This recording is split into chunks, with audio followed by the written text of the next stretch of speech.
Bonjour à tous, c'est un plaisir pour moi de vous retrouver une nouvelle fois en vidéo. Dernièrement, je vous ai posté une vidéo sur la passe miroir, le tome 1, écrit par un auteur français. Donc c'est un univers fantastique que je vous recommande chaleureusement. N'hésitez pas à visionner ma vidéo et à lire ma chronique si ce titre vous tente ou si vous êtes amateur tout comme moi de littérature imaginaire.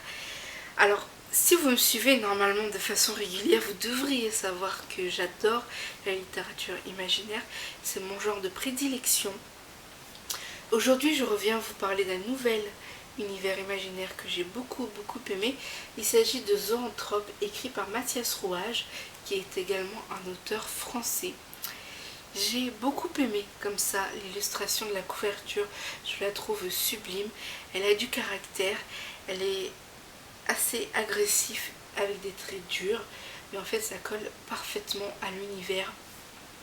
Donc Zoanthrope, c'est un monde fantastique avec des sous-tons futuristes parce que nous sommes en présence d'une technologie particulièrement avancée. Donc ici, les humains traquent les zoanthropes parce que c'est une espèce hybride, mi-homme, mi-bête, et que la société du livre est une société qui a une tolérance zéro, c'est-à-dire que la différence n'est pas acceptée, n'est pas tolérée.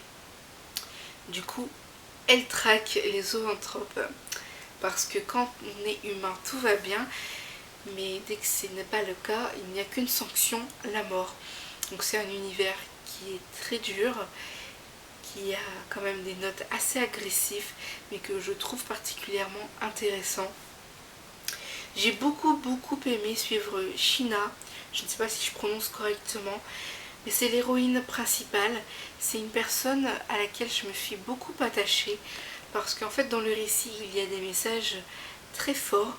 L'auteur aborde des thèmes importants comme la différence, l'acceptation de soi, le regard des autres, et ce sont des choses qu'on vit et qu'on ressent à travers l'héroïne, et cela m'a beaucoup parlé. Ça enrichit en fait le récit et je trouve que c'est d'autant plus attrayant et important de le souligner. Alors j'ai beaucoup aimé ce récit. C'est un livre qui pose de bonnes bases, il est très bon, mais malheureusement il n'est pas excellent. Pour moi, l'auteur aurait davantage pu approfondir ses personnages, en tout cas certains de ses personnages, et son univers. Donc on a un univers qui est quand même riche, parce que c'est un univers qui est apporté toute pièce, il sort de l'imagination de l'auteur et j'affectionne beaucoup ce point. J'adore quand les univers sont imaginés de toutes pièces par les auteurs, c'est d'autant plus riche et puis cela ajoute pour moi beaucoup d'évasion. Toujours est-il que je ne sais pas si c'est volontaire ou involontaire, mais il est resté en surface pour certains personnages et il me reste quand même quelques questions sur l'espèce zoanthrope, c'est-à-dire que entre l'espèce zoanthrope et le monde futuriste, eh ben, il y a quand même des aspects, des fois ça colle, des fois ça colle pas. Je me demande comment on peut avoir un univers si avancé au niveau de la technologie alors que personne dans le récit est fichu de nous expliquer l'existence des zoanthropes.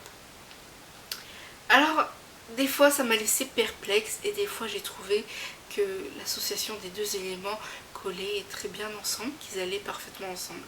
Donc c'est un point qui j'espère sera abordé dans les volets suivants, c'est-à-dire que si c'est involontaire que l'auteur en fait enrichisse davantage son univers et ses personnages. En tout cas, c'est un récit qui est très bien rythmé, l'écriture est dynamique, elle est fluide. Et puis je dois dire que je suis entrée immédiatement dans l'univers. Dès les premières pages, on attaque par une attaque justement. Et du coup cela donne le ton de l'univers. Et dès le départ, j'ai adhéré. Et du coup, c'est comme ça que l'auteur a réussi à me surprendre. Je me suis laissée berner du début jusqu'à la fin. Et je me suis laissée surprendre par les différents rebondissements. Je ne les ai pas vus venir. Et du coup, cela a ajouté beaucoup de magie pour moi à la lecture. Parce que lorsqu'on ne s'attend pas à certains événements, qu'on se laisse surprendre. C'est quelque chose qui m'a émerveillée et que j'aime énormément. Je vous passerai les détails sur les personnages parce que ce qui fait en fait la richesse de la lecture, c'est de justement découvrir tout par ses yeux, que ce soit l'univers avec le ton de la société, les personnages également, ainsi que voilà, il faut découvrir en fait l'univers de ses yeux pour voir la richesse du monde apporté et créé par Mathias Rouage.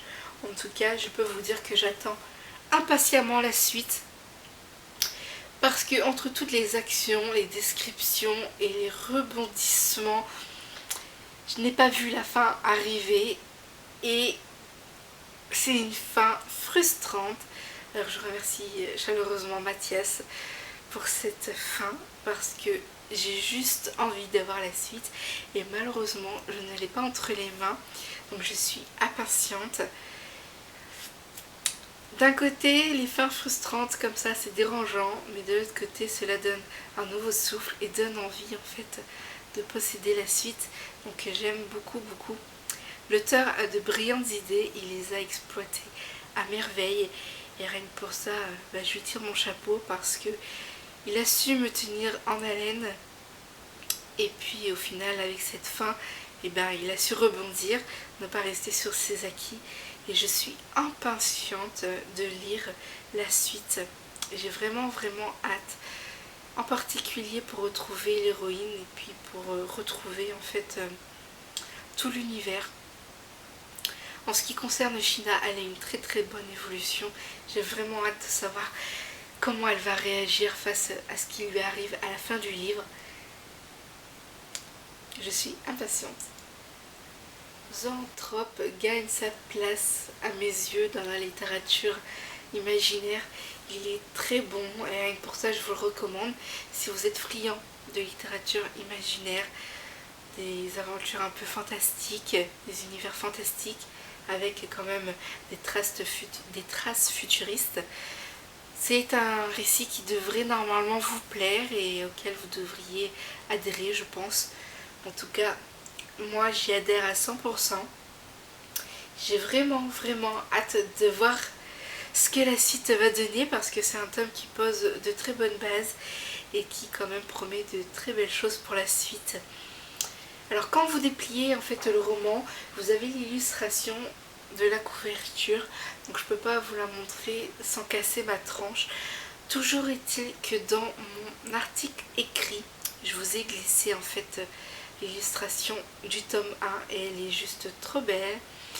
Et j'ai également glissé l'illustration du tome 2 et à chaque fois que je la regarde je suis juste impatiente d'avoir la suite parce que entre l'illustration du tome 1 et du tome 2 on a une nette évolution. On voit l'héroïne en fait qui est ici et on voit qu'elle évolue et cela me donne envie de la retrouver, de retrouver en fait tous les personnages. Je me suis beaucoup attachée finalement à l'univers de cet auteur et j'ai grande hâte de retrouver tout ce petit monde et de voir où l'auteur va m'emporter, s'il arrivera à me surprendre une nouvelle fois. En tout cas, j'ai vraiment très hâte et je vous recommande chaudement Zoanthrope le tome 1. Je vous retrouve très vite avec de nouvelles vidéos et n'hésitez pas à aller lire ma chronique sur ce premier tome pour voir toutes les petites illustrations et les petites choses que j'aurai omis dans cette vidéo éventuellement. A très bientôt.